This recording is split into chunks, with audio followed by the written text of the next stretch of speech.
Uh, Okay. well, this is very exciting. Like I mentioned, actually, everything I say is very honest. Is that I finally find, we can prevent and potentially reverse a lot of chronic diseases. And particularly for me and you, because we want to Yeah. stay healthy, and that's Yeah. all it matters. We're not. I'm not doing this just to make a living, which is always nice, but it's more importantly, at our stage, that's not a major issue anymore. I'm kind of a semi-retired anyway, but more importantly, I don't want to see the way I understand of anti-aging is that first of all, let's not get those chronic diseases, right? Because most of us are killed by diseases. Yeah. But anyway, today I Yeah. want to listen to you, and because I was thinking, because I know you've been pretty active in the particularly this COVID and the policies from a doctor's point of view, how we can do better. Mhm. Basically try to cut down on the political, non-scientific influence of the politics, and get the real anti-COVID, antiviral things, and see how your view is on the nutrition and what you feel what happened in Japan during last 2 years. See if the general consumers are getting the message, and your personal experience and your view, and what else as president of the past 10 years or more of the ISOM. So what for a newcomer, a student like me, what we can learn, how we can further promote this, and I want to uh, hear from you. Yeah. So these 2 years of the COVID-19 pandemic, it is a quite difficult time for us. And especially in the beginning of the pandemic, people did not know how to prevent and how to cure and everything. So it is quite strange that government and university scientific academia, especially for nutrition association in Japan, does not say nothing about how to uh, increase immunity, because all you know that, for example, in the influenza, some people did not infected for several years, but the other guys has sometimes every year he got influenza. So what's the difference is immunity. It's the same with the COVID-19, because some people died very severely stage, and also some people does not show any uh, symptoms and signs of COVID-19 if he infected. So that means is immunity is very important, as you know. So in the beginning, we have the media press uh, distribution to what's how importance of the nutrition for COVID-19. And some media release our opinion, but most of the media does not say nothing about this. They do not dispute effectiveness of vitamin C, vitamin D, and all sorts of something.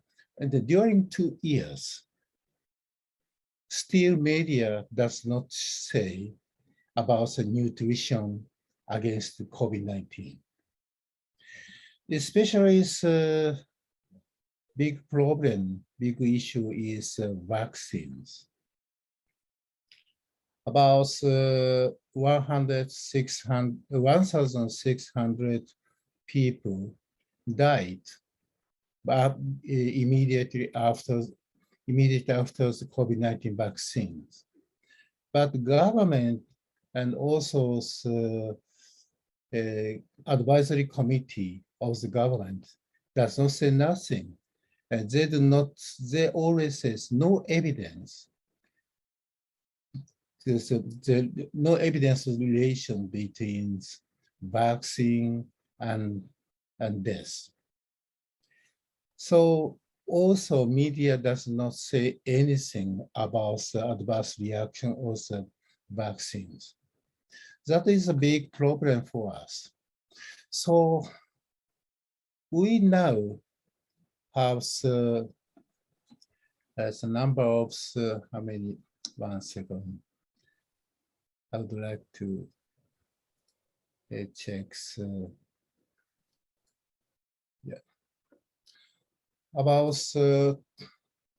200 physicians, also the 300 members of government, no, is city council members, and also more than 3,000 for lawyers and other healthcare professionals and educations and teachers and professors and all group. We have the one big group and release a news media, also writing the letter to the medical association, pediatric medical associations. We say to stop the vaccine to the kids. We have the big problem is vaccination to the kids, because media does not say anything about vaccine adverse reactions. So we have now have a big group of the physicians and other peoples, and to, for example, every month we have the lecture to the parliament members. And also sometimes, okay, every week, this is a newspaper, talk about 1-page advertise. So, yeah, it's really, so we have to pay some much money, very expensive for 1-page advertise about the reason why we said stop the vaccine to the kids, especially for 5 to 11 years old. That I want to add here, yes, I vaccine is a very sensitive issue, and but about the kids, I think actually that goes deeper. There's a deeper issue here, is that everything we do, not just in medicine, anything, there's nothing that is perfectly beneficial and there's no risk at all. There's no such thing in this world. So we always have to weigh the benefits against the potential damages or downsides, side effects. So for the kids, it's clear that abundant data are out there that the kids, for kids to develop a severe COVID-19 and even leading to death is extremely low. These kids don't need vaccines. The vaccines probably give them more side effects than benefits. And that's the message we really need to send across. Unfortunately, the media doesn't talk about it. It's in case in Japan. It's young people between 12 to 18 years old. Last 6 months, and 5 young people died by COVID-19. But during the same period, 8 young people died by vaccine. So that's in Japan. Yes, that's in the case of Japan. So after the outbreak of COVID-19, that's a little over 2 years ago, there are 5 young people died of COVID-19 infection, and 8 people died of COVID-19 vaccines. It's the same period. It's last year in November, the young, as vaccination, the young people started Oh, that's in right. That's right. November. Vaccine Yeah. didn't come out From until late last November year. to now, Oh, okay.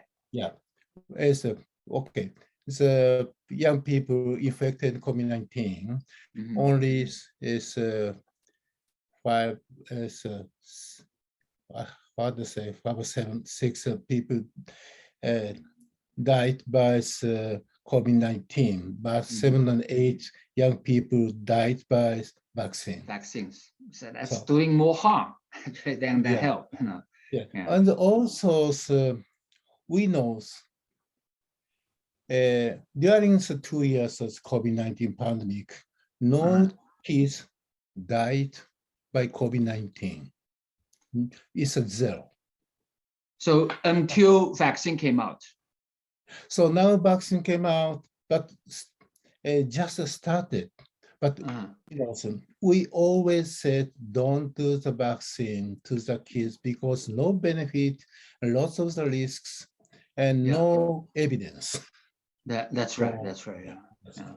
So it's only about 5 to 10% of the kids vaccinated. Yeah. But it's in my image, it's quite very low now. Yeah. That is a serious issue. And actually, on this point, you and I, you published this article quite some time early in the pandemic of the protected immunity in the Journal of Orthomolecular Medicine, and you pointed out, and we pointed out that actually, vaccine. I'm not saying we don't need vaccine. I'm not saying that. We're not saying that. However, we put all the eggs in one basket of vaccine, it doesn't really help because vaccine takes a long time to develop. This is historical for this time. Within a year, you develop a vaccine, and so how the safety profile of the vaccines are. Well, that's a different question here. What I'm saying is that I know we're still in the COVID-19. And we also know this won't be the last. This will not be the last epidemic or pandemic. Actually, early on, we talked about the epidemics, pandemics are rising. There will be more and more. And I don't see the governments and the consumers are learning the lesson that because this will happen again. Now, next time, if it happens again, do we lock down again? Do we mask up? Do we vaccine? I'm telling you, they will do it again. And so we will still again see millions upon millions of people die and billions and billions of dollars will be lost with lockdowns or the society. So this will happen again. So sometimes I feel very anxious.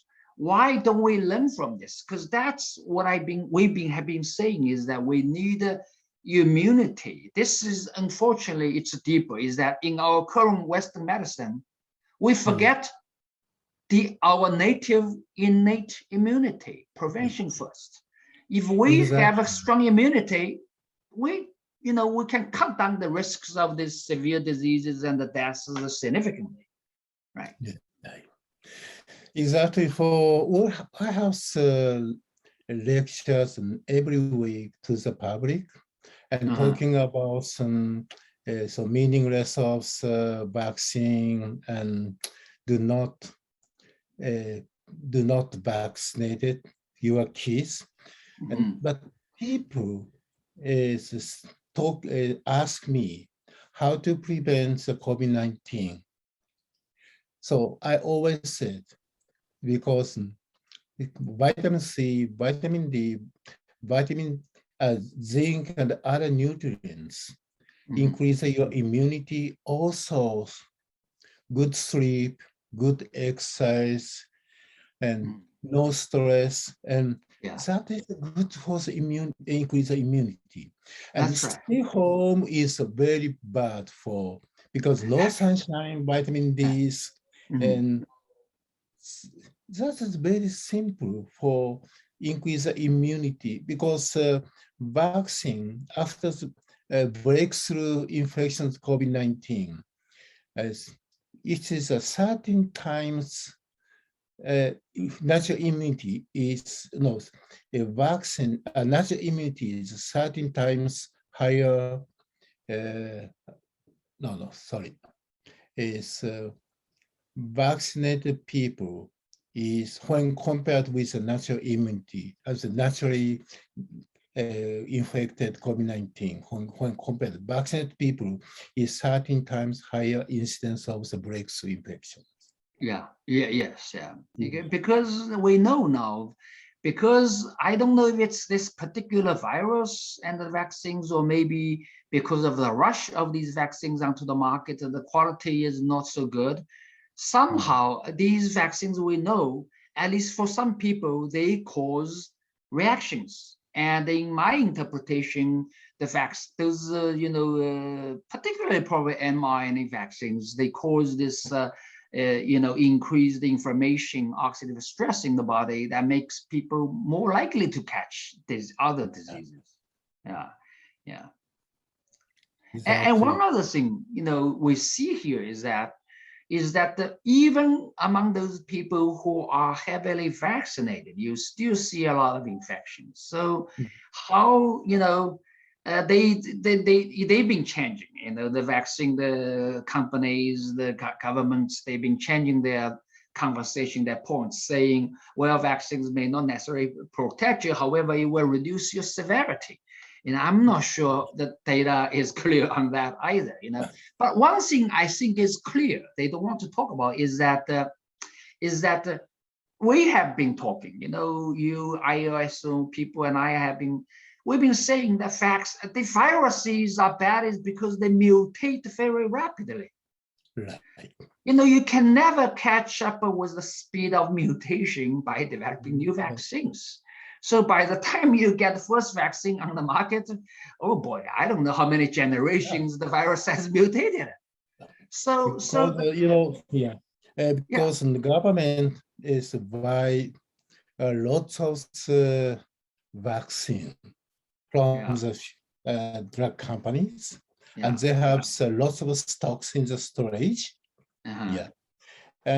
Recently, the people realize that first shot, first vaccine, the second shot is okay, and third and fourth, something strange. And now, especially for young people, refuse vaccination. So there's a lot of stock on it. And people realize that, okay, this vaccine is good, something good for Wuhan type, COVID-19. But it's now it's the Omicron and some other type of virus type COVID. So is this really effective? Also, this Wuhan type vaccine. That's right. So but government would like to distribute the vaccine to the people. And every day's advertisement in the TV and newspapers and news medias, that's really strange for. Now, you see, another problem here I see is that, I am Chinese in America. Therefore, my words are mostly in the United States and in the Chinese media. Both countries have been heavily censoring sensitive information. I've been trying to speak out, but at the same time, oftentimes, I have been blocked, censored on the social media in the United States. And I'm glad I haven't seen any worse that happens to me, except being censored or messages, videos being removed. And on the Chinese media, of course, I am even more careful, not to, because it can be a lot worse. So what do you feel in Japan? Because unfortunately, I don't understand Japanese. So do you see similar sort of censorship, the blocking or this kind of retaliation? Yeah, we have the censorship for example, YouTube is sometimes deletes our YouTube movies, and also in the my friend is account of the Facebook was the platform Oh, yeah, removed. so, Yeah, yes. so we So have that's to, it. yeah. So what I'm doing now is, okay, is also ISOM, International Society for Osmotic Medicine, is very, I can say, liberal uh, uh, association. And also Japanese Society for Osmotic Medicine, we release lots of uh, movies and also other articles against to stop vaccine to kids. But we have good data of okay, surveillance. That is okay. Surveillance of the physician and dentist attitude on COVID-19 vaccination for healthy children. Okay, the question is, do you have a kids? And yes, okay, 168 physician has a kids, and 95% of the physician said, I do not vaccinate my kids. 95%. 95. That's very good. Yes. Yeah. Also, 90% of the physician is about how many? Okay, about 560 physicians said, I do not recommend the COVID-19 vaccine to my friends. You know, sometimes a doctor is working in the hospital, they cannot say about the vaccine for the news media or so, but it's personally, they do not vaccinate their kids. Also, never recommend, 90% of physicians never recommend the vaccine to the kids, offspring. Yeah. So that is a real story, I think. That's really good. So one thing I've been thinking, because I think clearly one of the good things that happened over the last nearly almost 2.5 years now is the awakening of the general consumers and some healthcare professionals that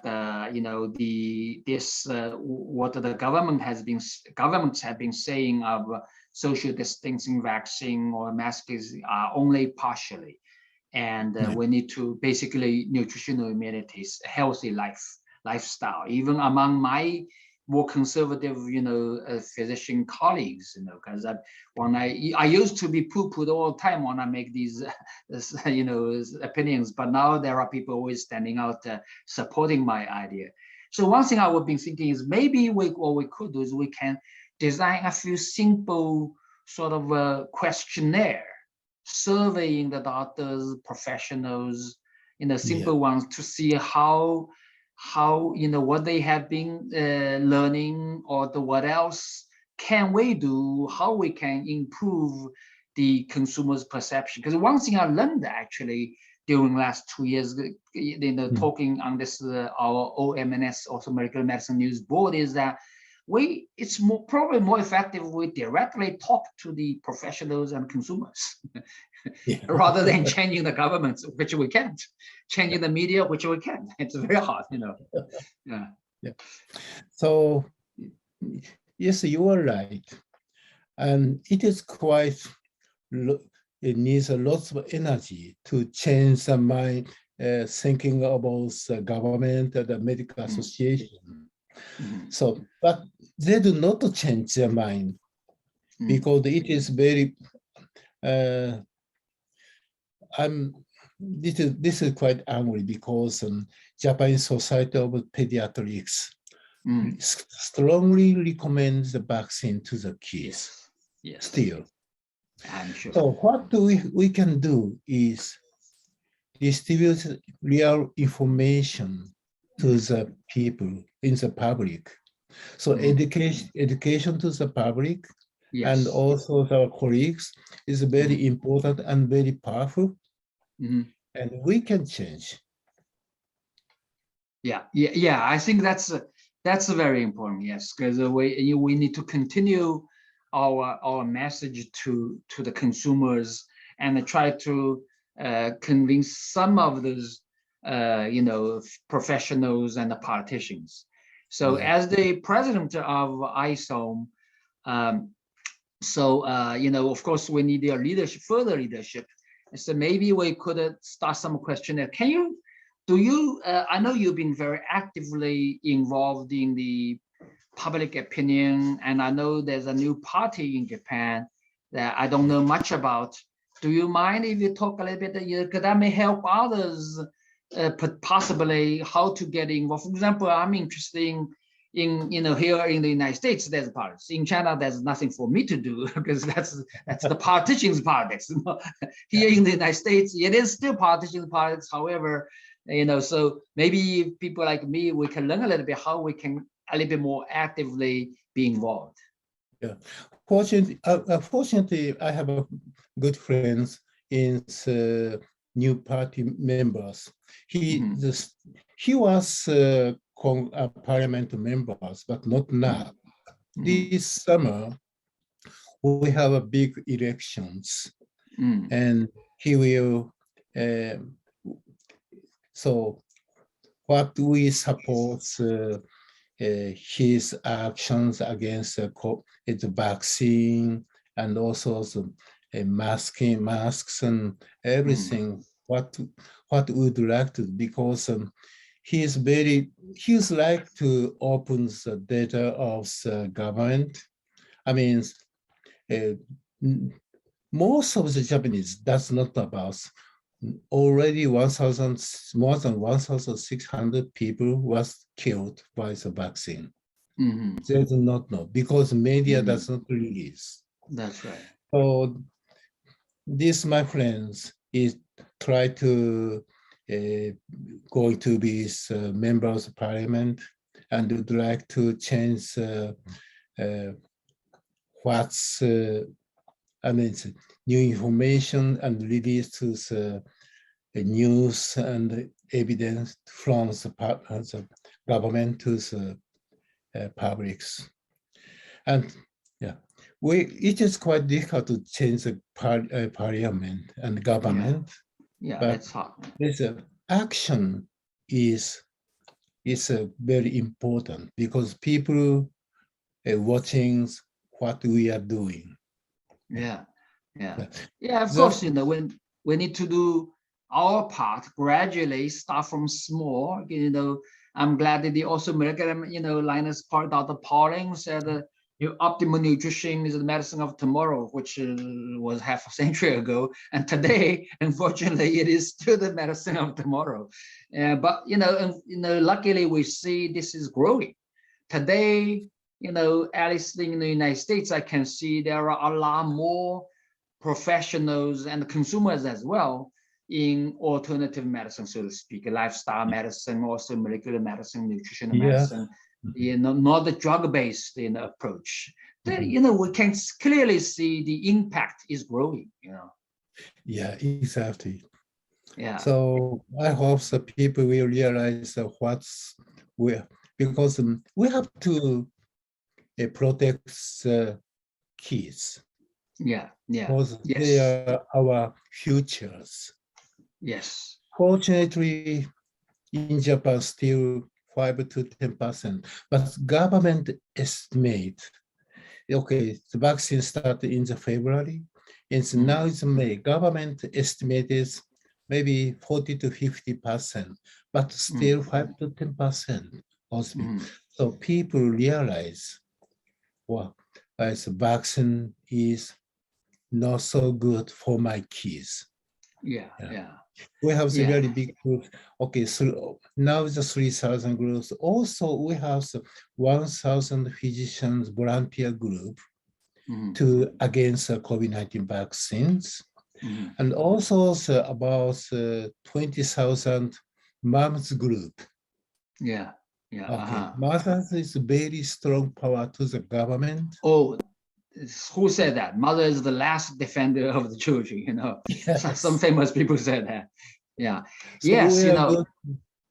yeah, we need to continue to disseminate that message because there's a lot of evidence out there that, you know, for example, the Patrick Holford's, you know, Article 12 vitamin C intervention in trials clearly show vitamin C is effective.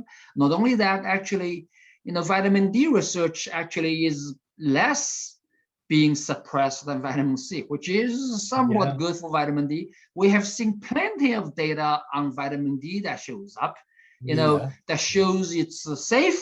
I'm very impressed recently because, you know, by the recent publishing, you know that the, Yeah. you know, I mean, Michael Holix and the Euro German group, high Mhm. dose, because I begin to, you know, I tell my fans, I always say, look, you know, I don't create anything, but I study and I make sure I understand it because something, if I try it, first of all, it's safe.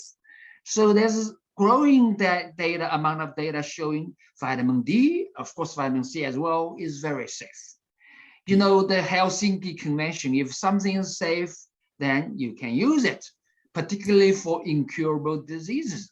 Right. COVID-19 is still a incurable disease. No matter how they say it, there's no, you know, 100% or perfect, very effective drug. So, so there's plenty of data out there showing vitamin C, vitamin D, magnesium, zinc, these Zinc. things are safe and effective, right? Let alone others, including, of course, more controversial, for example, hydrogen peroxide. There's, Yeah. you know, I was surprised too, because when I mentioned hydrogen peroxide, a lot of people say, well, you know, laughing at me, the non-scientific, blah, blah, blah. I said, have you studied it yet? Do you realize there are over 80,000 journal publications in literature? Do you know that? They don't know. Ah, I say, if you don't know how you can put, because I said, I have studied, but have you? So the consumers don't know about this. They don't deep into it. They don't research, they don't study, and they jump on the conclusions. Very unscientific. You know, it is very safe. So there are plenty of ways, including what we just discussed, that will improve our health, improve our immunity against not just COVID and the COVID-19 variants, future mutants, and other epidemics. That's yeah. one message I feel the general consumer still doesn't know, is because these things are very non-specific. That's the beauty, is that it doesn't matter what virus it is. Yeah. Even for future mutants, I'm telling you, Yeah. we're ready, because these vitamins, nutrients, they can cure viruses, and also they can also boost your immunity against the viral infections or the reactions the virus infection causes.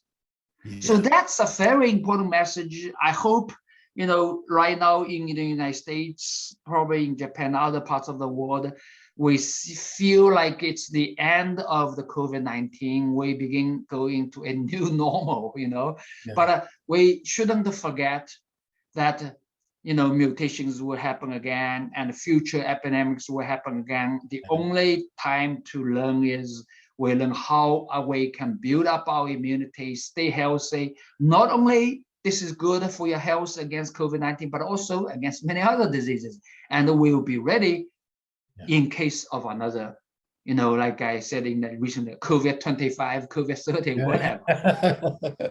Oh, I Exactly. bet you, That's you what, will yeah, come. that's You what I will come. thought. Yeah. So e- exactly for we saw the good, I say again, I said good sleep, good nutrition, and no stress, and also exercise and in the outside. So good immunity is very easy to get, especially for sometimes deficient nutrients, vitamin C, vitamin D, and zinc, also but others, magnesium, vitamins. That is a good, it's good immunity can protect or curing the virus infections, not only virus infection, other bacterial infections. So that's right. Yeah. that is Yeah. very simple basics Yeah. conception, I believe. Yeah. And also, as we have seen, we are witnessing many of the reversals of chronic disease, as I recently presented of two cardiovascular diseases. Yes. We've done a lot in the autoimmune diseases as well. Because it all boils down to basically two. To me, there are two basic factors. One is the nutritional deficiency. The other is the overburdens of toxins, all sorts of toxins in our body. Those are two major factors that are impairing our health. Exactly. Yeah, lots of the toxins, right? Yeah. Well, that's great. Yeah, great. Because I really enjoy the talking with you as the president, and we appreciate your leadership. Please continue your guidance or leadership. We have quite a few new members to the Orthomolecular medicine world, and maybe we should advise not only on the science part. We need to continue to educate, but also maybe we can get involved in our local society to disseminate the knowledge, the true information. Yeah. So we have the new age era of the new age medicines. Mm-hmm. It's a new age. Old age, Linus Pauling is very long. It's a long story for Orthomolecular medicine. But now it's a new stage of new evidence. So we have new age of medicine and also liberal medicines. Yes. Yeah. And there's a lot we need to do, including these so-called, they use the traditional medicine, use these fancy term evidence-based medicine. That sounds fancy. They're making everybody else non-evidence-based medicine. But actually, what Orthomolecular medicine is evidence-based medicine. This is the best evidence-based medicine. So we need to come up with these, terminology as well. Yeah. Okay. All right. Okay. Anything else you want to add? Yeah, it's so some doctor prescribes medicine, 5 or 6 different drugs to the one patient. Mm-hmm. Sometimes 10 kinds of drugs as for lipid, for anti-lipid and anti-hypertension and other drugs. So combination of such 7 or 10 drugs interaction, we have no evidence. Yeah, that's right. But combinations of nutrition, we have evidence. Yes. So that means we would like to distribute the people's. The nutrition is very safe, very effective, and making good wellness for your families. That's why I would like to do. So people, as new people, also ISOM and also other people, and every members, please educate the public people. Do not fight with the government. That's right. You have lots of you have the power. Please educate and save the people. Yeah. Talk to the consumers directly. I think that's the message. That's the message. Yeah. All right. Thank you so much, Dr. Yanagisawa. Thank you very much for